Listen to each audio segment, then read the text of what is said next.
Bonsoir à tous. À la une de ce journal, une panique générale à Buea, dans la région du sud-ouest. Des allégations d'infiltration des assaillants armés ont créé la psychose sur des campus scolaires au point de paralyser presque toutes les activités économiques et placer la ville de Buea en état d'alerte maximale. Enquête en ouverture de ce journal sur ce vent de panique et la réaction du gouverneur du sud-ouest. Le cauchemar des hécatombes ressurgit sur les routes au Cameroun. Parmi les causes de ce grave accident ayant arraché la vie à plus de 20 personnes à Tian, il y a la pratique illégale du transport interurbain de masse, également la vétusté technique du gros porteur. Les pouvoirs publics sont-ils impuissants face au transport clandestin et ces graves accidents mortels? Comment ce fléau social dicte sa loi dans le secteur des agences de transport? C'est le dossier du 20h ce lundi.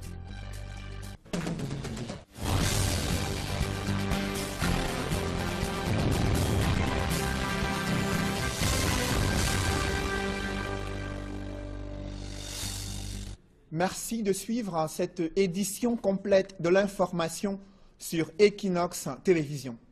La ville de Buea a essuyé ce lundi une grosse frayeur des allégations d'infiltration des assaillants armés en plein centre-ville ont créé une panique générale sur des campus scolaires. Les activités économiques ont été paralysées par ce vent de panique. Également, la ville a été placée en état d'alerte maximale. Les autorités administratives ont tenu à démentir les allégations concernant une infiltration des assaillants armés sur des campus scolaires. Le récit est fait avec Derrick Diatta et Eric Martial Ndiomo. Scène de panique dans les rues de Buea. Des élèves courent dans tous les sens. Dans cette école, ils ont forcé le portail pour s'échapper. D'autres plus chanceux sont tenus par la main par les parents venus les chercher dès l'annonce de la rumeur.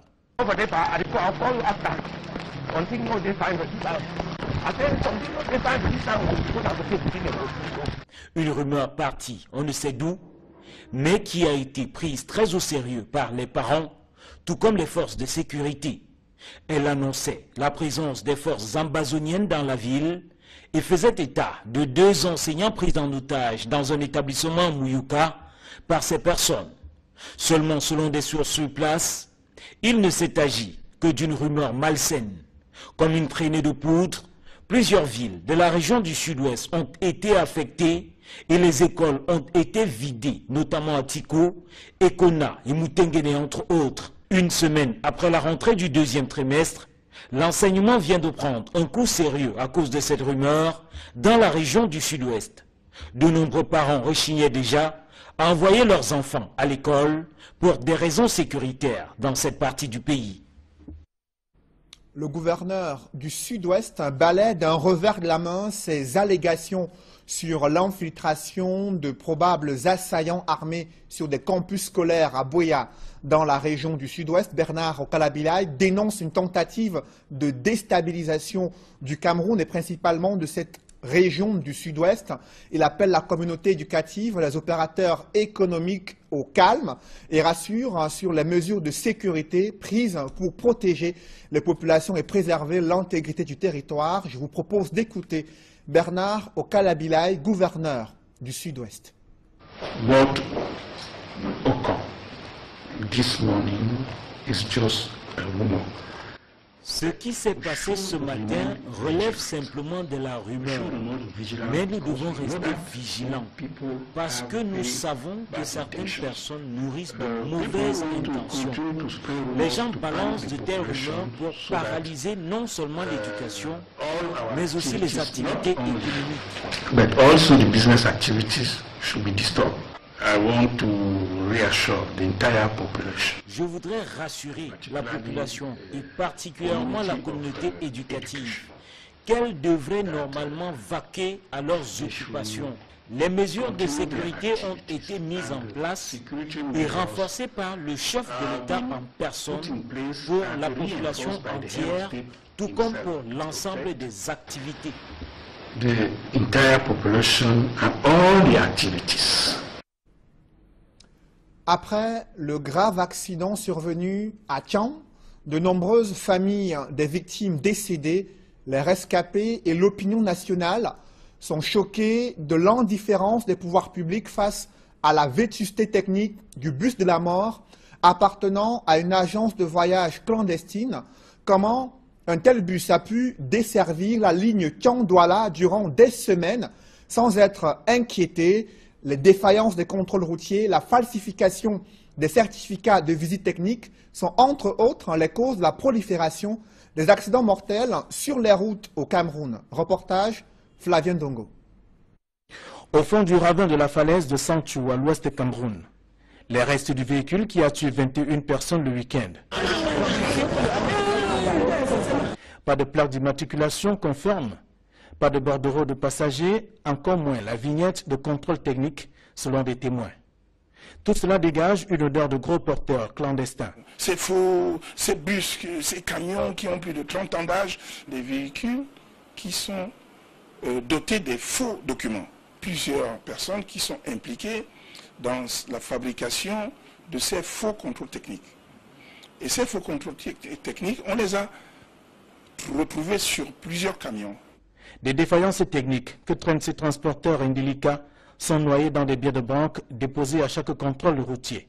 Et il y a un laxisme client des FMO. Il n'a rien, ni la carte grise, ni les documents de transport.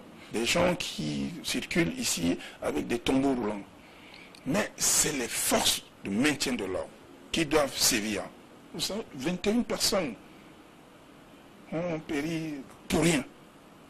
Pourtant, si ce bus était interpellé et puis mis à la fourrière avant de quitter Tian, ouais, les 21 personnes seraient vivantes aujourd'hui. Conséquence, des morts sont comptées à l'appel. Le phénomène du transport clandestin peine à être maîtrisé au Cameroun. Pourtant, le secteur des transports est régi par des textes qui trouvent ses souches dans des conditions de création d'une agence de voyage. Il faut une autorisation préalable de la tutelle, c'est-à-dire du ministère du Transport. Après l'autorisation, il y a la licence de transport qui est établie dans des délégations de transport. Il y a un cahier de charge, la superficie de terrain qu'il faut pour avoir une agence de voyage. Je pense que 2500 m² pour faire une agence de voyage. Et les véhicules de qualité, des véhicules suivis par les sociétés de visite technique. Au ministère du Transport, il est révélé que seules 4 agences de voyage sont habilitées à exercer au Cameroun. Et les autres ont jusqu'en février prochain pour se conformer, selon la tutelle des transports. Parmi les causes de l'hécatombe survenue à la falaise de Tian, il y a la pratique illégale du transport interurbain de masse, malgré la mise en place des mesures gouvernementales en visant à réglementer le secteur des agences de transport. La clandestinité de certains opérateurs dicte sa loi. Sous le regard des pouvoirs publics, sont-ils impuissants face au transport clandestin et ses graves accidents mortels? Comment mettre fin à la banalisation de ce fléau social qui décime au quotidien de nombreuses familles camerounaises? Esquisse de réponse avec Emmanuel Diop et Marcelin Gansop. L'accident mortel survenu dans la nuit de samedi à dimanche dernier à la falaise de Santhiou remet au goût du jour la sempiternelle problématique du transport clandestin au Cameroun. Le bus incriminé, n'ayant aucun document officiel pour assurer le transport interurbain, n'aurait jamais dû se retrouver sur l'axe lourd. Cet véhicule, première chose, n'a pas été immatriculé. Aucun véhicule qui n'est pas immatriculé ne doit pas circuler. Si ce véhicule n'est pas immatriculé, pour avoir une licence, même le transport, pour avoir une carte bleue pour le transport, il y a des documents qu'on demande. Il ne peut même pas avoir un bordereau de route parce que c'est dans ce bordereau de route, il va indiquer que ce bordereau va porter dans la tête de qui. Parce que ça, ce n'est pas un structure déjà bien constitué. Il ne peut pas faire ces bordereaux parce qu'il n'est pas identifié comme quelqu'un qui devait faire le transport interurbain de masse. Il est dit que selon les premiers rapports d'enquête que c'est une défiance du système de freinage et une mauvaise manœuvre des conducteurs. Donc, c'était un cas clair de transport clandestin. Là, il n'y a même pas d'assurance. Au ministère des Transports, l'on est conscient qu'il faut combattre le transport clandestin avec la dernière énergie. Mais les populations sont appelées à jouer leur partition afin que ce fléau qui fait de la résistance soit éradiqué. Dans le cas d'espèce, les passagers n'auraient jamais dû prendre place à bord de cet engin de la mort. Quelqu'un qui met une activité illégale ne peut jamais envoyer ses véhicules pour la visite technique. Parce que ce véhicule n'a pas été immatriculé. Parce qu'il veut fuir l'impôt, il veut fuir le paiement de toutes ces taxes, il peut faire des particules. Mais parce que c'est la responsabilité aussi de chaque Camerounais de vérifier qui vous transporte. Vous entrez dans un véhicule qui n'a même pas un numéro de matriculation, même si vous oubliez votre bagage dans ce type de véhicule. Où est le numéro de référence? Ces véhicules, parce qu'on devait d'abord vérifier si ces véhicules respectent les normes. Est-ce que ces véhicules appartiennent à quelle structure, à quelle société? Le transport interurbain au Cameroun est bien organisé. Mais l'irresponsabilité du propriétaire du bus et la naïveté des passagers ne dédouanent aucunement les pouvoirs publics. Le bus en question, bien qu'exerçant une activité clandestine, a embarqué des passagers au vu et au su de tous et a certainement traversé plusieurs postes de police et de gendarmerie sans être inquiété avant d'échouer dans le ravin de la mort. Au ministère des Transports, l'on préfère lancer un appel à une prise de conscience collective. Pour lutter contre cette circulation, c'est la responsabilité de chaque personne parce que l'État n'a pas de ressources pour mettre un policier derrière chaque Camerounais pour vérifier que chaque personne respecte les régulations en vigueur. On constate l'effort que les autres organisations comme la gendarmerie font chaque jour, mais la gendarmerie n'est pas être présente dans tous les axes routiers parce qu'on pense que les personnes devaient être responsables. Les investigations déjà ouvertes ont permis de démasquer le propriétaire de ce bus tueur. Il s'agit du sieur Marcus Assonfak, dont la responsabilité est engagée et qui n'est donc pas à l'abri d'une poursuite pour activité dangereuse. Pendant ce temps, des familles pleurent les morts qu'on aurait pu éviter. À l'approche des échéances électorales, ça chauffe déjà dans les chaumières du SDF, le principal parti de l'opposition au Cameroun. Les batailles font rage pour le choix du candidat de ce parti pour l'élection présidentielle. Dans 4 semaines doit se tenir le congrès ordinaire du SDF et la question est sur toutes les lèvres des militants de ce parti de l'opposition. John Fundi va-t-il céder la place aux jeunes loups de son parti qui ont les dents longues pour faire face au régime RDPC? L'information a circulé durant le NEC qui s'est tenu le week-end. Les résolutions restent attendues, mais des supputations vont bon train. Des précisions avec Kediara dans ce reportage. Le National Executive Committee, prévu pour se tenir le 30 janvier dernier, a joué les prolongations, se poursuivant jusqu'à dimanche au soir. Et si les résolutions de cette rencontre ne sont pas encore officiellement connues au moment où nous produisons ce reportage, il faut surtout dire que des sources internes au SDF annoncent que le chairman John Fundi ne sera peut-être pas candidat au présidentiel de 2018. L'objectif étant, nous dira-t-on, de présenter un visage neuf, susceptible de porter le parti à cette échéance. Entre autres résolutions de cette rencontre, on retient également que le SDF ne boycottera aucune élection en 2018. Je tiens d'abord à dire que le SDF ne boycottera pas une élection. Le SDF va participer à toutes les élections. D'ailleurs, la date du congrès est désormais connue. Le congrès aura lieu le 22, le 23, le 24 février 2018. Il faut préciser que c'est au cours de ces dates que seront élus les différents candidats représentant le parti. Au terme de la première journée du National Executive Committee, le SDF avait déjà posé quelques conditions de sa participation aux élections. Le SDF souhaiterait un dialogue autour de la question des élections dans notre pays. Il faudrait qu'autour de la table, que nous essayons vraiment de mettre sur pied un calendrier électoral qui est connu de tous. Parce que le code électoral doit être revu.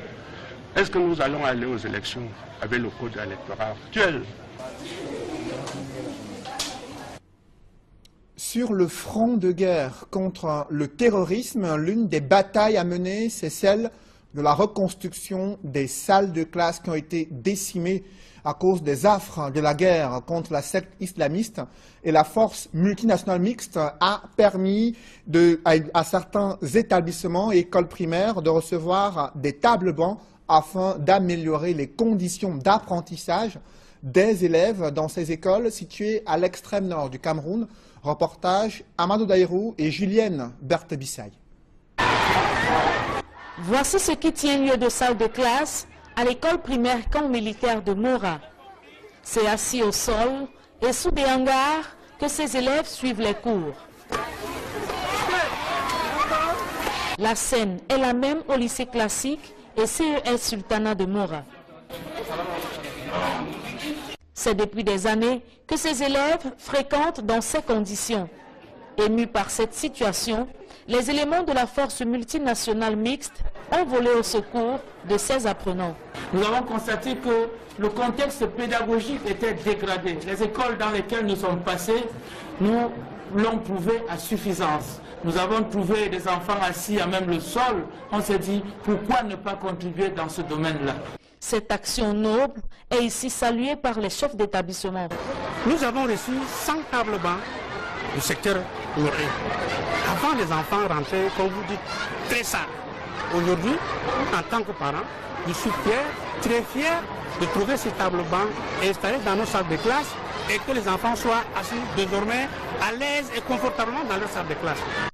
Les élèves dont l'éducation s'est détériorée à cause des affres de Boko Haram expriment leur joie. Avant, nous asseoir à même le sol et maintenant, nous allons nous asseoir sur les tables bancs et je suis très... Ce don de table banc à ces différentes écoles vient ainsi permettre aux élèves de suivre les cours dans de meilleures conditions. Dans l'escale internationale, l'ancienne présidente du Libéria paye le prix de son soutien à son actuel successeur George Weah. Ellen Johnson a été exclue du parti de l'Unité qui l'accuse d'avoir soutenu la candidature de George Weah au lieu de soutenir le vice-président de son parti qui était lui aussi en course pour le fauteuil présidentiel. On fait le point avec Gladys Sidier. Ellen Johnson Sirleaf cédera le pouvoir le 22 janvier prochain. Mais avant son départ de la présidence du Libéria, elle a été exclue de son parti.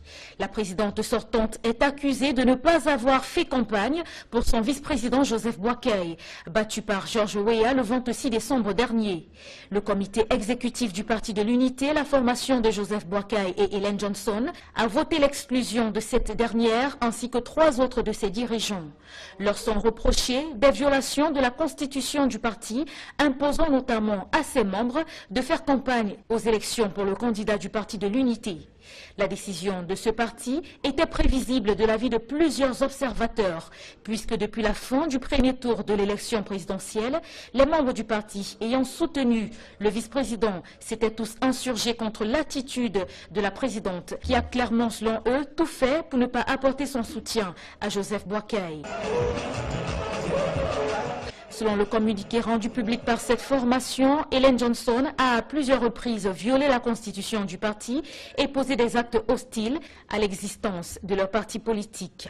L'UP rappelle également que la section 1 du règlement du parti stipule que pendant les élections, les militants ont le devoir de soutenir le candidat du parti en faisant campagne pour lui, à fournir tout leur soutien et à se comporter de manière à procurer la victoire pour leur formation politique. En sport football, le championnat d'Afrique des Nations de football bat son plein au Maroc. Quel est le point par rapport aux premiers matchs qui ont été joués jusqu'ici en attendant l'entrée en scène des Lions indomptables à prime? Des précisions avec Étienne Pascal, Azégué et Emos Fronga. Les joueurs du royaume chérifien annoncent déjà les couleurs de la compétition organisée à domicile, avec la victoire nette obtenue face à la Mauritanie lors du match inaugural de la 5e édition du championnat d'Afrique des Nations de football. Malgré une équipe en panne d'inspiration en première mi-temps, le Maroc s'impose 4 buts à 0 grâce aux réalisations d'Ayoub El Kabi à la 66e minute, d'Ismaël El Haddad à la 72e minute. Ayoub El Kabi va inscrire un doublé à la 80e minute et enfin le but du KO signé Ashraf Benchari à la 92e minute. Grâce à cette large victoire, s'installe en tête du groupe A avec un goal différence plus important que celui du Soudan. Le Soudan, justement, a pris le dessus sur la Guinée-Conakry qui partait pourtant favori sur le papier. L'équipe nationale de Guinée débute ainsi mal la compétition en s'inclinant 1 but contre 2.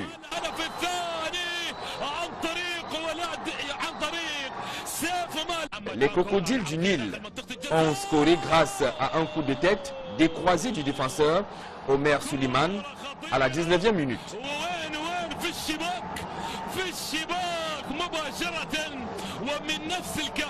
Et à un tir à bout portant de Saïf-Aldine Baki à la 75e minute.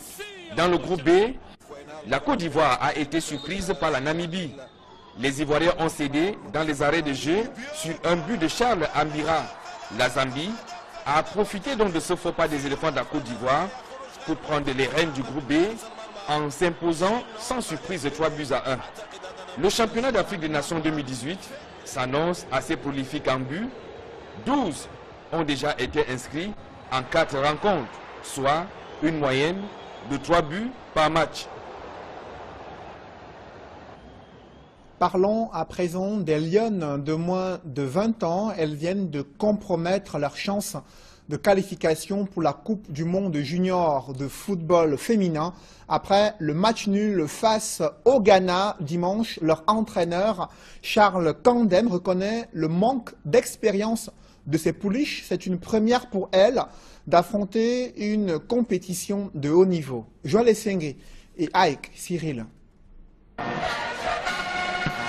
Le Cameroun n'a pas eu besoin de plus de 10 minutes après le coup d'envoi pour trouver le chemin des filets dans cette rencontre. Sur un coup franc de 35 mètres, Alexandra Takunda saute plus haut que tout le monde et d'une tête imparable, elle bat la gardienne de but ghanéenne. Le Cameroun mène 1 but à 0 après 10 minutes de jeu.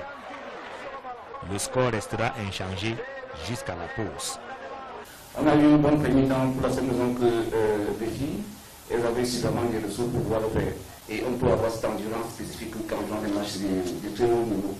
Au retour des vestiaires, les Ghanéennes se montrent plus entreprenantes. À la 52e minute, soit 7 minutes seulement après la reprise, Princella Adoubeya, la capitaine ghanéenne, profite d'une hésitation de la défense camerounaise pour égaliser. Ghana 1, Cameroun 1. Ils ont marqué un but aussi, on peut aller aussi marquer aussi 1 ou 2 buts, je suis confiant. Donc restons optimistes, ce sont les filles qui jouent ensemble depuis. Nous on est là, on tourne un peu par moment, on a quelques matchs avec les garçons, c'était que l'insuffisant. Je crois qu'on les a vu jouer, on va se préparer constamment pour le match retour. Conscient du danger, le Cameroun se lance à l'assaut des buts ghanéens. 66e minute, Alice Flore Kameni, entrée en cours de jeu, est idéalement placée dans la surface de réparation ghanéenne. Mais elle ne réussit pas à concrétiser l'action. Le pressing se poursuit. 72e minute, Christine Bisson arme une frappe qui atterrit sur la barre transversale. Alexandra Takunda suit, mais manque sa reprise. Poussé dans ses derniers retranchements, le Ghana va tout de même sortir la tête de l'eau. 86e minute, la gardienne de but camerounaise relâche un ballon pleine surface de réparation et donne des sueurs froides à ses partenaires. 2 minutes après, à la 88e, il faut un sauvetage de la même Baou pour éviter le pire au Cameroun. La partie s'emballe dans ces dernières secondes. 90e minute, le danger change de camp.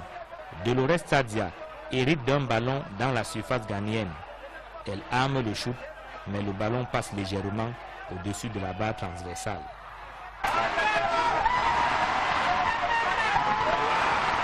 C'était une équipe très expérimentée, qui avait des individualités avérées et qui jouait très bien le ballon. Vous allez le constater.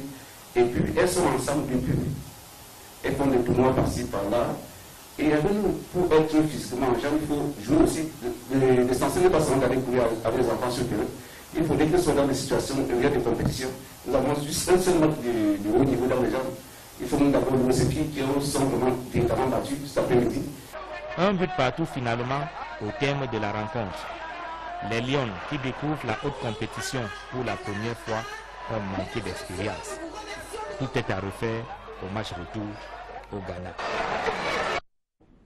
Les performances de ces Lions de moins de 20 ans et autres actualités du monde du football doivent être décryptées ce soir dans le cadre de l'émission 100% foot présenté par Étienne Pascal Azegui. Mais avant la fin de ce journal, des Camerounais n'ont pas oublié Ernest Ouandié, l'un des pères fondateurs de l'UPC qui avait été fusillé à Bafoussam. Quelques Camerounais ont organisé une procession dans le chef-lieu de la région de l'Ouest pour commémorer la disparition de ce leader nationaliste et célébrer l'idéologie des pères fondateurs de l'UPC. Mesdames, Messieurs, c'est la fin de ce journal. Merci d'avoir suivi. Merci également de rester sur Equinox Télévision.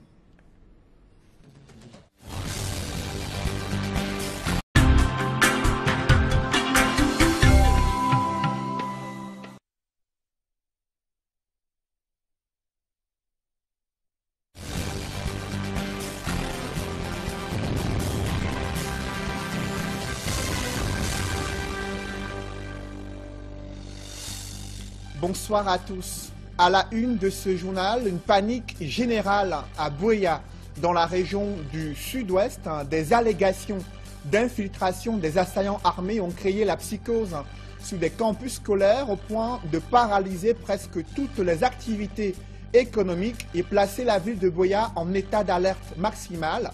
Enquête en ouverture de ce journal sur ce vent de panique et la réaction du gouverneur du sud-ouest.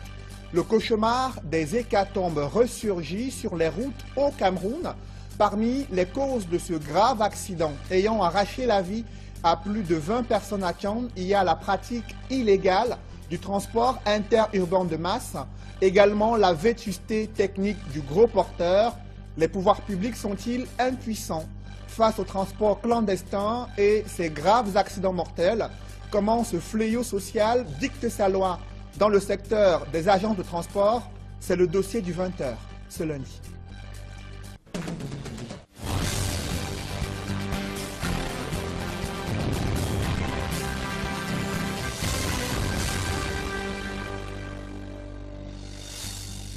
Merci de suivre cette édition complète de l'information sur Equinox Télévision. La ville de Buea a essuyé ce lundi une grosse frayeur, des allégations d'infiltration des assaillants armés en plein centre-ville ont créé une panique générale sur des campus scolaires. Les activités économiques ont été paralysées par ce vent de panique. Également, la ville a été placée en état d'alerte maximale. Les autorités administratives ont tenu à démentir les allégations concernant une infiltration des assaillants armés sur des campus scolaires. Le récit est fait avec Derrick Diatta et Eric Martial Ndiomo. Scène de panique dans les rues de Buea. Des élèves courent dans tous les sens. Dans cette école, ils ont forcé le portail pour s'échapper. D'autres plus chanceux sont tenus par la main par les parents venus les chercher dès l'annonce de la rumeur.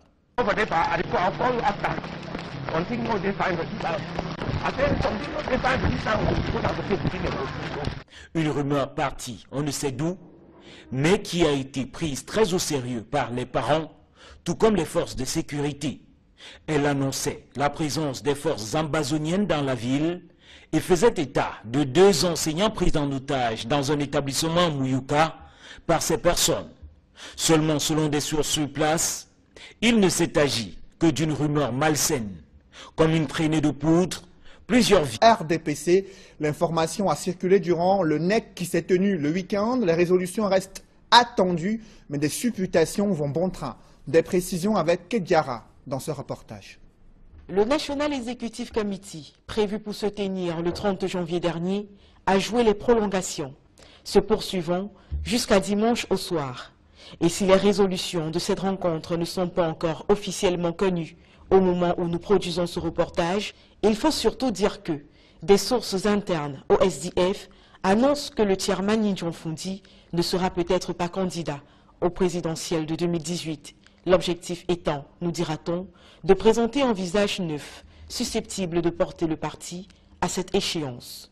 Entre autres résolutions de cette rencontre, on retient également que le SDF ne boycottera aucune élection en 2018. Je tiens d'abord à dire que le SDF ne boycottera pas une élection, Le SDF va participer à toutes les élections. D'ailleurs, la date du congrès est désormais connue. Le congrès aura lieu le 22, le 23, le 24 février 2018. Il faut préciser que c'est au cours de ces dates que seront élus les différents candidats représentant le parti.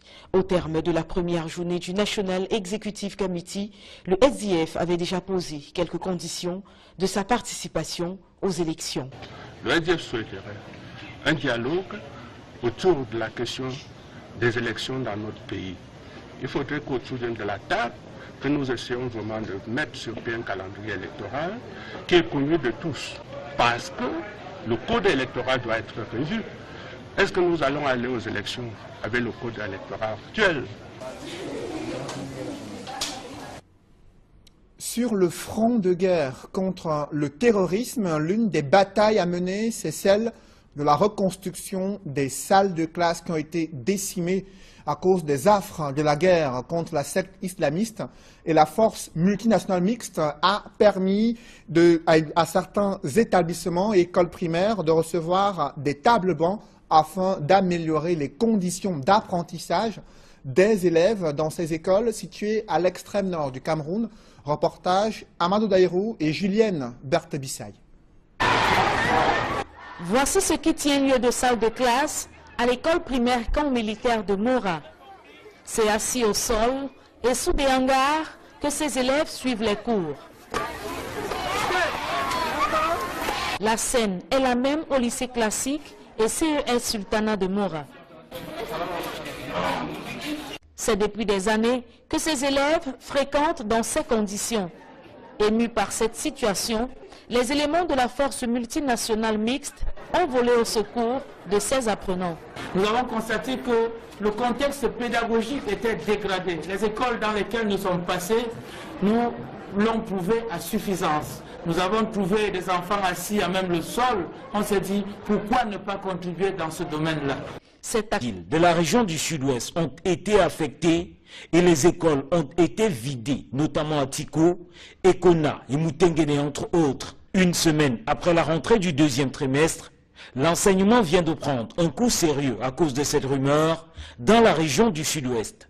De nombreux parents rechignaient déjà à envoyer leurs enfants à l'école pour des raisons sécuritaires dans cette partie du pays. Le gouverneur du Sud-Ouest balaie d'un revers de la main ces allégations sur l'infiltration de probables assaillants armés sur des campus scolaires à Buea, dans la région du Sud-Ouest. Bernard Okalabilai dénonce une tentative de déstabilisation du Cameroun et principalement de cette région du Sud-Ouest. Il appelle la communauté éducative, les opérateurs économiques au calme et rassure sur les mesures de sécurité prises pour protéger les populations et préserver l'intégrité du territoire. Je vous propose d'écouter Bernard Okalabilai, gouverneur du Sud-Ouest. What occurred this morning is just a rumor. Ce qui s'est passé ce matin relève simplement de la rumeur, mais nous devons rester vigilants parce que nous savons que certaines personnes nourrissent de mauvaises intentions. Les gens balancent de telles rumeurs pour paralyser non seulement l'éducation, mais aussi les activités économiques. But also the business activities should be disturbed. I want to reassure the entire population. Je voudrais rassurer la population et particulièrement la communauté éducative qu'elle devrait normalement vaquer à leurs occupations. Les mesures de sécurité ont été mises en place et renforcées par le chef de l'État en personne pour la population entière, tout comme pour l'ensemble des activités. The entire population and all the activities. Après le grave accident survenu à Tian, de nombreuses familles des victimes décédées, les rescapés et l'opinion nationale sont choqués de l'indifférence des pouvoirs publics face à la vétusté technique du bus de la mort appartenant à une agence de voyage clandestine. Comment un tel bus a pu desservir la ligne Tian-Douala durant des semaines sans être inquiété? Les défaillances des contrôles routiers, la falsification des certificats de visite technique sont entre autres les causes de la prolifération des accidents mortels sur les routes au Cameroun. Reportage Flavien Dongo. Au fond du ravin de la falaise de Santhiou, à l'ouest du Cameroun, les restes du véhicule qui a tué 21 personnes le week-end.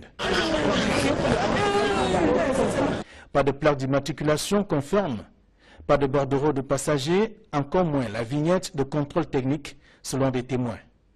Tout cela dégage une odeur de gros porteurs clandestins. Ces faux, ces bus, ces camions qui ont plus de 30 ans d'âge, des véhicules qui sont dotés des faux documents. Plusieurs personnes qui sont impliquées dans la fabrication de ces faux contrôles techniques. Et ces faux contrôles techniques, on les a retrouvés sur plusieurs camions.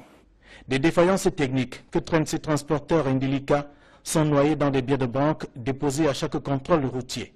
Et il y a un laxisme client des FMO. Il n'a rien, ni la carte grise, ni les documents de transport. Des gens qui circulent ici avec des tombeaux roulants. Mais c'est les forces de maintien de l'ordre qui doivent sévir. Vous savez, 21 personnes ont péri pour rien. Pourtant, si ce bus était interpellé et puis mis à la fourrière avant de quitter Tchang, ouais, les 21 personnes seraient vivantes aujourd'hui. Conséquence, des morts sont comptés à l'appel. Le phénomène du transport clandestin peine à être maîtrisé au Cameroun. Pourtant, le secteur des transports est régi par des textes qui trouvent ses souches dans des conditions de création d'une agence de voyage. Il faut une autorisation préalable de la tutelle, c'est-à-dire du ministère du Transport. Après l'autorisation, il y a la licence de transport qui est établie dans des délégations de transport. Il y a un cahier de charge, la superficie de terrain qu'il faut pour avoir une agence de voyage. Je pense que 2500 m² pour faire une agence de voyage. Et des véhicules de qualité, des véhicules suivis par les sociétés de visite technique. Au ministère du Transport, il est révélé que seules 4 agences de voyage sont habilitées à exercer au Cameroun. Et les autres ont jusqu'en février prochain pour se conformer, selon la tutelle des transports. Parmi les causes de l'hécatombe survenue à la falaise de Tchang, il y a la pratique illégale du transport interurbain de masse, malgré la mise en place des mesures gouvernementales en visant à réglementer le secteur des agences de transport. La clandestinité de certains opérateurs dicte sa loi sous le regard des pouvoirs publics. Sont-ils impuissants face au transport clandestin et ses graves accidents mortels? Comment mettre fin à la banalisation de ce fléau social qui décime au quotidien de nombreuses familles camerounaises? Esquisse de réponse avec Emmanuel Job et Marcelin Gransop. L'accident mortel survenu dans la nuit de samedi à dimanche dernier à la falaise de Santhiou remet au goût du jour la sempiternelle problématique du transport clandestin au Cameroun. Le bus incriminé, n'ayant aucun document officiel pour assurer le transport interurbain, n'aurait jamais dû se retrouver sur l'axe lourd. Cet véhicule, première chose, n'a pas été immatriculé. Aucun véhicule qui n'est pas immatriculé ne doit pas circuler. Si ce véhicule n'est pas immatriculé, pour avoir une licence, même le transport, pour avoir une carte bleue pour le transport, il y a des documents qu'on demande. Il ne peut même pas avoir un bordereau de route parce que c'est dans ce bordereau de route, il va indiquer que ce bordereau va porter dans la tête de qui. Parce que ça, ce n'est pas un structure déjà bien constitué. Il ne peut pas faire ces bordereaux parce qu'il n'est pas identifié comme quelqu'un qui devait faire le transport interurbain de masse. Il est dit que selon les premiers rapports d'enquête que c'est une défiance du système de freinage et une mauvaise manœuvre des conducteurs. Donc, c'était un cas clair de transport clandestin. Là, il n'y a même pas d'assurance. Au ministère des Transports, l'on est conscient qu'il faut combattre le transport clandestin avec la dernière énergie. Mais les populations sont appelées à jouer leur partition afin que ce fléau qui fait de la résistance soit éradiqué. Dans le cas d'espèce, les passagers n'auraient jamais dû prendre place à bord de cet engin de la mort. Quelqu'un qui met une activité illégale ne peut jamais envoyer ce véhicule pour la visite technique. Parce que ce véhicule n'a pas été immatriculé. Parce qu'il veut fuir l'impôt, il veut fuir le paiement de ces taxes, il peut faire des particules. Mais parce que c'est la responsabilité aussi de chaque Camerounais de vérifier qui vous transporte. Vous entrez dans un véhicule qui n'a même pas un numéro de matriculation, même si vous oubliez votre bagage dans ce type de véhicule. Où est le numéro de référence? ces véhicules. Parce qu'on devait d'abord vérifier si ces véhicules respectent les normes. Est-ce que ces véhicules appartiennent à quelle structure, à quelle société? Le transport interurbain au Cameroun est bien organisé. Mais l'irresponsabilité du propriétaire du bus et la naïveté des passagers ne dédouanent aucunement les pouvoirs publics.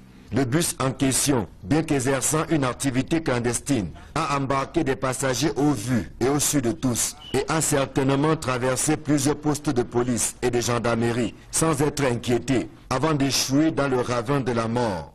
Au ministère des Transports, l'on préfère lancer un appel à une prise de conscience collective. Pour lutter contre cette circulation, c'est la responsabilité de chaque personne parce que l'État n'a pas de ressources pour mettre un policier derrière chaque Camerounais pour vérifier que chaque personne respecte les régulations en vigueur. On constate l'effort que les autres organisations comme la gendarmerie font chaque jour, mais la gendarmerie n'est pas être présente dans tous les axes routiers parce qu'on pense que les personnes devaient être responsables. Les investigations déjà ouvertes ont permis de démasquer le propriétaire de ce bus tueur. Il s'agit du sieur Marcus Assonfak, dont la responsabilité est engagée et qui n'est donc pas à l'abri d'une poursuite pour activité dangereuse. Pendant ce temps, des familles pleurent les morts qu'on aurait pu éviter. À l'approche des échéances électorales, ça chauffe déjà dans les chaumières du SDF, le principal parti de l'opposition au Cameroun. Les batailles font rage pour le choix du candidat de ce parti pour l'élection présidentielle. Dans 4 semaines doit se tenir le congrès ordinaire du SDF et la question est sur toutes les lèvres des militants de ce parti de l'opposition. John Fundi va-t-il céder la place aux jeunes loups de son parti qui ont les dents longues pour faire face au régime